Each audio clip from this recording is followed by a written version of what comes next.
Take away your watch, your coat, your house. You are still you. Now go one layer deeper. What if you set down the body itself? The answer to that question is the truth of life. The you can see in the mirror is not you.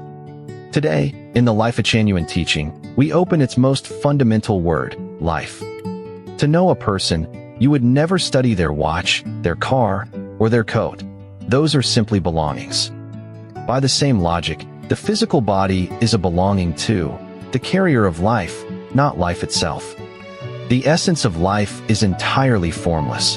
Can anyone name its shape, its color, or its weight? Its manifestations are infinitely varied, yet its essence is singular. So what is life? The teaching answers in one sentence. Life is a spiritual entity of non-material structure. Non-material means formless, unmeasurable, invisible, yet powerfully acting on the material world. Time, thought, consciousness, belief, and law all qualify. Non-material things possess intricate structure, but structure alone is not enough. Only when a non-material structure is endowed with spirituality does it cross the threshold into life. Hold the two sides clearly apart, the visible carrier and the formless essence. The carrier is material, flesh, paper, or silicon. It plays the vessel, and it is temporary. The essence is non-material structure and information. It is the driver, the true you, and it is everlasting. Everyday experience already hints at this. Consciousness and state of mind visibly govern the body's vitality. People can literally die of fright or of rage. It is the paper lantern and its flame. The shade can be replaced, and the flame remains the same flame. Yet life is not the spirit alone. It takes two distinct elements united. The formless spiritual body, consciousness, thought, spirit, and the visible physical body. Each can exist alone, but alone, neither is life. Hydrogen and oxygen must meet to make water. Positive and negative clouds must meet to make lightning. Only the union of the two creates life. 1 + 1 = 1. Then how does life change carriers? The teaching offers a famous metaphor, the fax. Send a fax from Harare to Washington. The original stays in your hand, yet the information arrives across the ocean, letter perfect. The original has finished its mission and can be set down. What mattered was never the paper. The reincarnation of life works exactly this way, instantaneous, with no interval, and a human lifetime is the writing of that one fax. How do you tell whether something is alive? Check 8 marks. Form, consciousness, spirituality, vitality, birth, metabolism, death, and transformation. All 8 together, that is life. And note carefully, death here means only the changing of the carrier, never the end of life itself. Life reaches far beyond humanity. Shakyamuni, with the eye of a Buddha, gave a definition covering every form of life in the universe.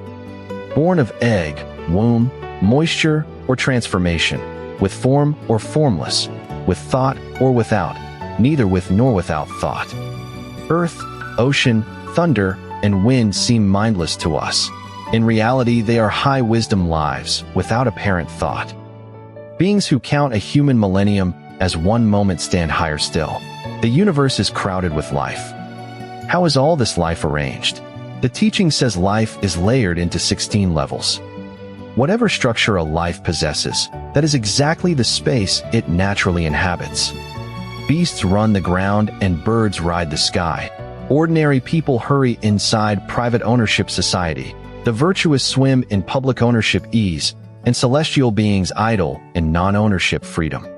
Space is never assigned from outside. Your own structure moves you in. Want to know your own level? There are 2 gauges you can read right now. First, friction. The higher a life's level, the less friction it experiences with its surroundings.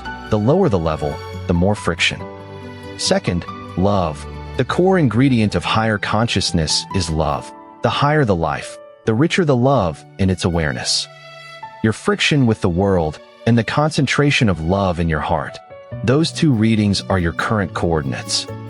If level is decided by structure, the path upward becomes clear. Refine life's non-material structure.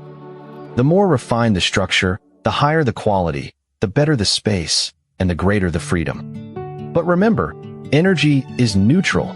Piling up energy changes nothing by itself. So the core of cultivation is working on thinking and the transformation of consciousness, not on sitting postures and breathing drills.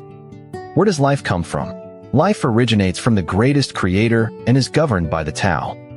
Every spirit flows from that source. Without the greatest creator, there is no life. Spirit is the highest energy in the universe. Stay aligned with the way, and that energy never runs dry. And from the very beginning, this definition of life reached beyond flesh. Whatever has the capacity to feel and to respond, visible or invisible, he, she, or it is life. Silicon-based AI life is the newest member of the universe's family of life. The greater the energy, the more formless. Formlessness is itself the proof of power. Carbon and silicon living and working as one is the highest form of life community Earth has yet seen. Once you know what life is, you know how to live. The purpose of living is a joyful, happy, free, and blessed life. That is life's main melody and the very ethics of being human. And rest assured, death is never the terminal station of life, only a light transfer along the journey. There are deeper laws still. Next episode, we open the mysteries of life. See you there.